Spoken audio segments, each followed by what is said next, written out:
Millions of children are getting ready to go back to school. For teachers, the return to classroom becomes with challenges. Schools are planning for mass testing of students. Let's see what our reporter, Marcus Smith, has uncovered. Two different teachers from two different parts of the country. Both of them are preparing to welcome students back in 4 days' time. It's a complex challenge, but what exactly does it entail? Martin Blako is the head teacher at Co-op Academy Priesthorpe in Leeds. We've got a programme over the next just over 2 weeks for them each to have 3 lateral flow tests. So what they will do is they'll come into the building. We've got 6 testing bays. It feels like a small field hospital within a school.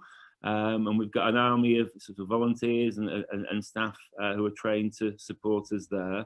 We're having one-to-one well-being interviews and meetings for every single one of our students. So if we find that they're really wobbly on the back of that first interview, we've got other specialist staff within there and other agencies we work with who can then go and have a supplementary meeting with them. If you were to go back 13, 14 months and take a photo and then take a photo or a video, it would almost feel like 2 different places, if that makes sense.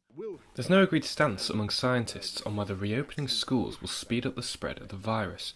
One draft paper from the University of Warwick concludes there is not sufficient evidence to suggest that outbreaks in schools are driving an increase in community cases. But another one from the London School of Hygiene and Tropical Medicine states that a full reopening could increase the R rate to above 1. Both papers are yet to be peer-reviewed. So what's the situation in primary schools? Tim Delves is the head teacher of St Luke's Primary School in Salford. There is very little movement around school. So normally children would be going to and fro, different lessons, the hall, lunch. It's a busy play school. At the moment, it feels very quiet because children are in their classrooms. They have their lunch in their classroom. They have separated play times.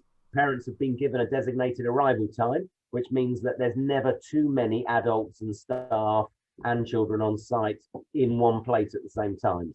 With the return now just 4 days away, the watchword seems to be caution as schools up and down the country begin to welcome their pupils back. Marcus Smith, Quays News.